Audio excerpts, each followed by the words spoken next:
Good morning everyone, I hope you're well. Today I'm in the greenhouse, and what I'm going to do today is I've got this tray of lupin seeds which I planted about 3 weeks ago now in pure vermiculite. And you can see the roots are just hanging out the bottom of this seed tray, so these all need potting up into 9cm pots. So I'm going to be doing that.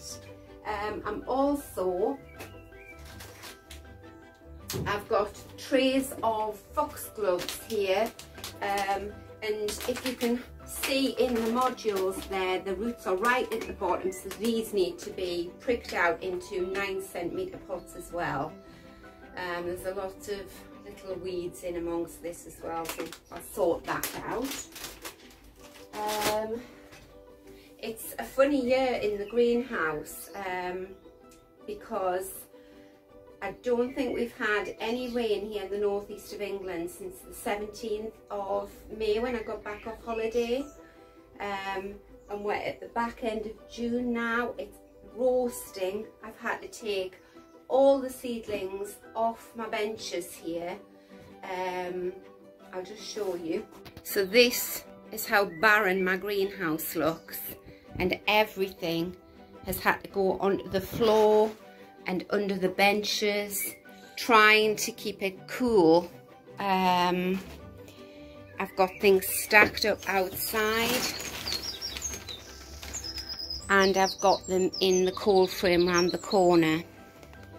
So that's how I'm trying to keep things alive in the greenhouse. The trouble is, when I'm putting stuff out in the cold frame, I don't know whether it's squirrel or birds or mice. I've never had this problem to this extent before, but something is coming along and eating all the new seedlings, so I must have lost hundreds. I'm trying to think on the positive side, and like, it's feeding some little animal, but I can't lock them. I can't lock this door. I don't want to put a mesh on it, because I think if a bird got in through the open windows, then it couldn't get out. I would just never forgive myself, or any little animal for that matter. Saying that, I have got a lot of broken panes of glass in the greenhouse that could escape somehow, I think. But anyway, that's another matter. So I'm going to go and get some 9cm pots. I'm going to speed the film up because I don't want to put you all to sleep watching me prick out. But I love it. I really just, it chills me out. I love the smell in the greenhouse. I love the feel of it. I love the birds singing. So I hope you enjoy the video. The other thing that I want to talk about, which I think is quite important, I think we're probably all having the same problem, is the potting compost that we're using. So I just keep buying different bags of peat-free compost, and some of it has worked fine, some of it definitely hasn't worked fine. So what I thought with these seedlings, I don't want to lose them, and I'm going to make a mix-up of the 3 potting composts that I've got on the go at the moment. So the first one that I've got is an actual seed and cutting compost, and it'll be very low in nutrients, this, because what you're doing with seedlings is you're not necessarily wanting loads of foliage, you're wanting them to make as many roots as possible. So I've got that seems very sandy. Then I've got this one, which I must admit I can't remember which pots did well with this one in. That's the problem, isn't it? We buy a bag of compost, 50 litres or something, you pot loads of things up, and it's not until like a month later, when you're on your 3rd bag of compost, that you think, oh, that hasn't done very well, and then you can't remember which one you used. Right, so I would mix that one, and then I've got this one, which is a peat-free with added John Innes, and I only opened this yesterday, and it does seem to be a nice texture, because I did lots of research last year on peat-free composts, maybe even the year before, and people were saying, oh, it's rubbish, it's full of, the one I got was full of straw and bits and pieces and that, and broken glass, and I thought, what? Couldn't believe it. I didn't believe it. Anyway, I bought 3 bags of compost. Yeah, I think it must have been the beginning of last year, and I opened the first one, and you know those green wine bottles where you get like a thick base? Now, honestly, there was half of one of those in the compost. There were big sticks, stones, you know, and it's obviously an unscrupulous company that's made the compost, and that all adds to the weight. So I bought 50 litres of tact basically, so that wasn't very good, and all I did was I took out all the dangerous things and mixed it with some good stuff. Right, I'm going to get the 9cm pot and I'm going to get on. I have to say though, that was a one-off. It was probably my own fault. Probably went for the cheapest compost, you know how we love a bargain. I can't remember, but anyway, this one it's Westland, that is John Innes. What's this mean? Let's see what that one is. And this one, I don't want to give you the names of them because, like I say, I can't remember whether it was a good one or a bad one. Anyway, right, get the 9cm pot. So this is what I put my 9cm pots in, just these little trays, you know, you buy sort of packs of 6 plants in, or these baskets, they're very good, and you can just fill them up. They're easy to water, so the water just drains through, so that's good. Right, we'll do this one.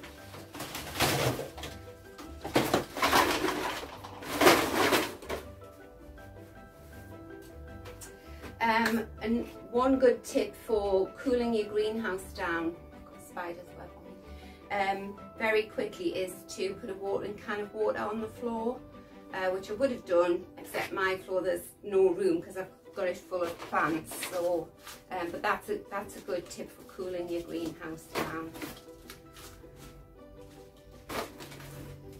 Right, we'll get cracking.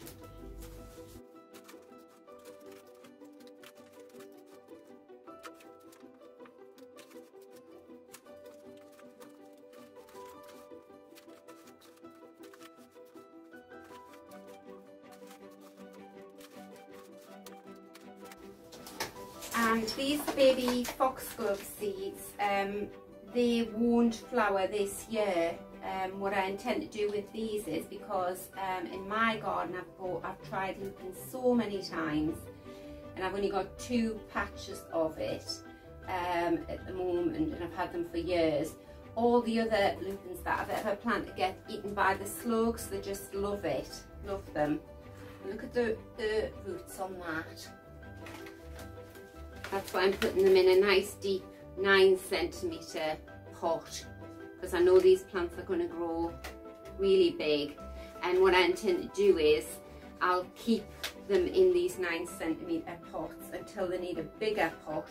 Then I'll put them in that bigger pot, and I'll still keep them either just outside the greenhouse or in the greenhouse.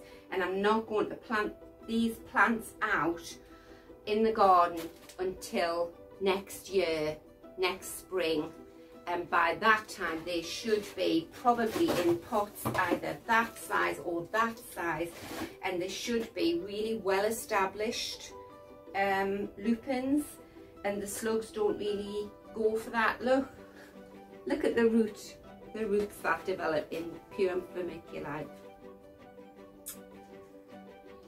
Should be sponsored by that company, shouldn't I? Right, let's crack on.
Right, there were some tiny little ones left in, so I've put those into smaller modules.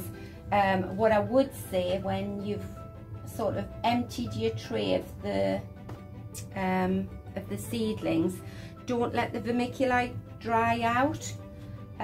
See, they're just sort of old roots in there. Oh, there's a one, look. Yeah, don't let your vermiculite dry out.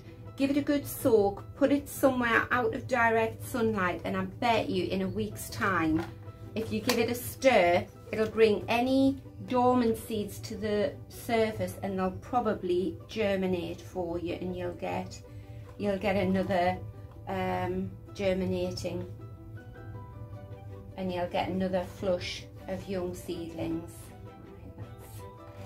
So yeah, put that somewhere safe. So right, so these are all the new little plants, and I've put them down on the floor where it's going to be the coolest. Now I'm going to give them all a good, these ones here I planted up yesterday, they're already looking so much better. So I'm going to give them all a nice good soaking with tap water. I know it doesn't look very Instagrammable, but this is the reality of keeping young plants alive in extreme temperatures. I've just seen another tray of lupins over here.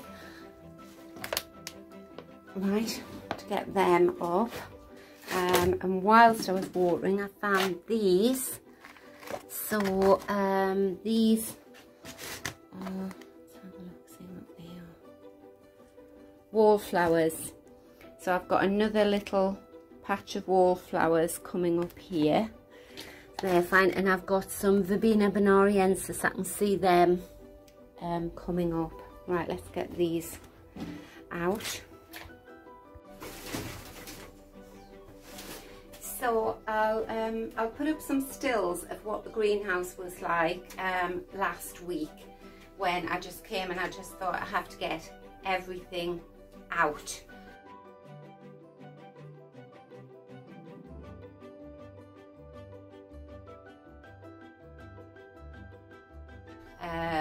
Because it was just, the temperatures, they're just too high.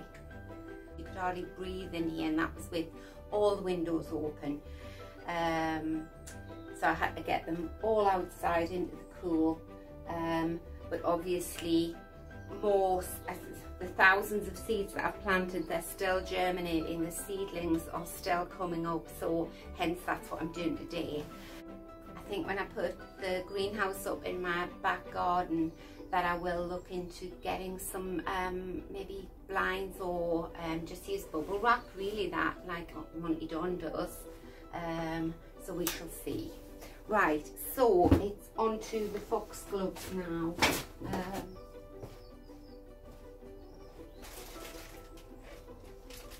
So you can see how well these are doing. I've already potted up a load of foxgloves. And these will have to get potted up and then put somewhere in the shade.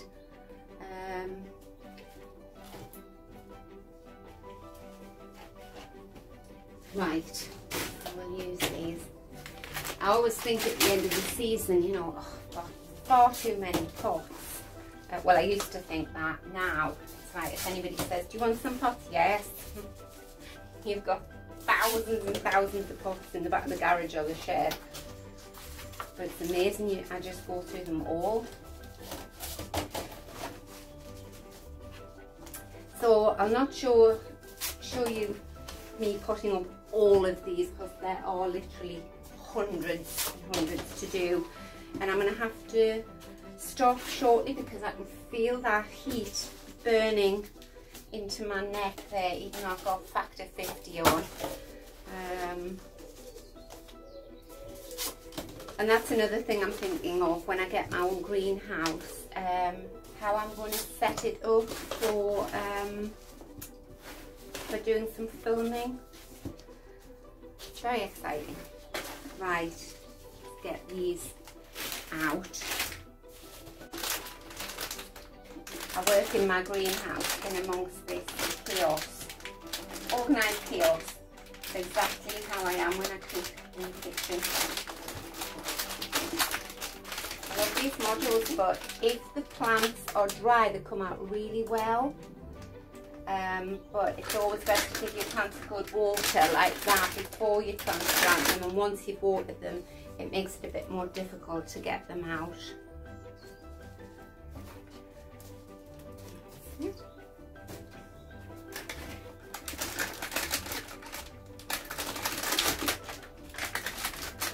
And when you pick them out, you use the leaves, the top leaves.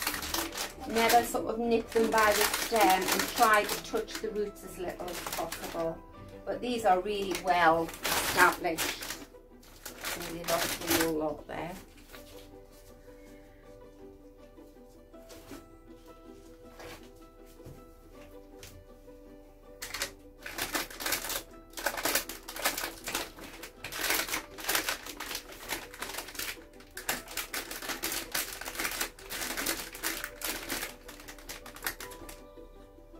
I don't know about wherever you are in the world, but my water butts are completely empty, and they have been empty for about 2 weeks now.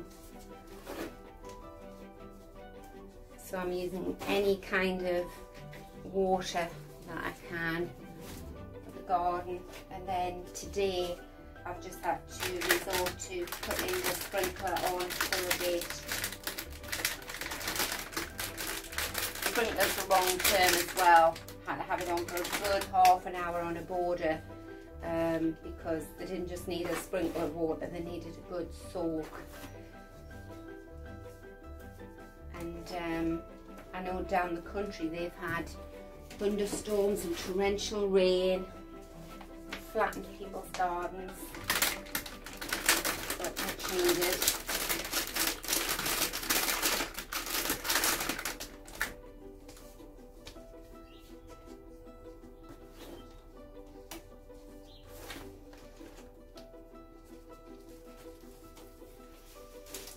And the foxgloves I will keep outside this greenhouse until probably September, October, and then when I tidy the garden up a bit, I'll plant all these foxgloves out then. The lupins, as I said earlier in the video, I'm going to keep them, overwinter them in the greenhouse, and plant them out next spring when they're much more established, and the slugs, I'll leave them alone. The slugs just aren't part of the foxgloves, so that's great. It's nice actually to come round here in the evening before bed, and sometimes I just bring a flask of tea, put a podcast on, some music. Oh, it's a nice draft coming in the door there, lovely.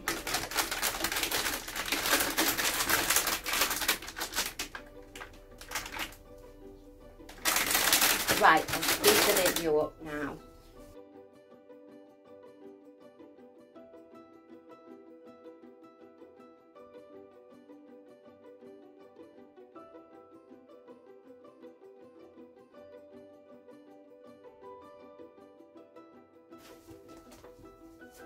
Before I started using my father-in-law's greenhouse, I would just have all of these on the drive, and then I'd pile them. Have you noticed my husband's car with the cover over it? And that's because I just cover that in plants as well.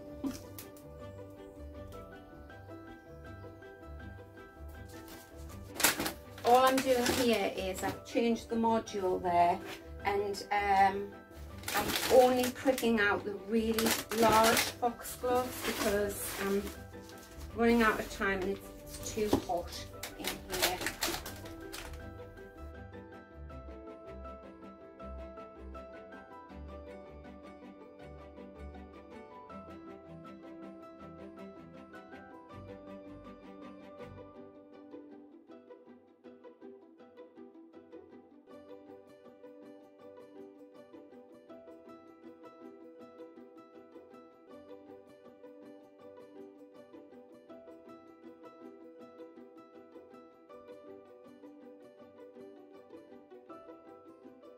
And I'm very excited about the lupins for next June, because my sister Kathleen, she grows loads of lupins. She's the one that gave me, it was Kathleen who gave me the seeds, and her garden and her allotment are just full of lupins. She hasn't got the June gap. Right, water these in. So I've put the foxgloves underneath the bench in the greenhouse here. It'll be cooler and I'll get more shade. Water them all in. I've checked everything outside. So that's it for today. I need to go home and cool off a bit. I hope you're not having too much trouble in your greenhouses or wherever you grow your young plants on. And if anybody's got any tips for how to look after young plants in extreme heat, or where you keep yours, please do share. I'm genuinely interested and always looking for help with this kind of thing. No more so than this year, when, like I say, these temperatures are just so extreme. So until next time, I hope you've enjoyed the video. Bye.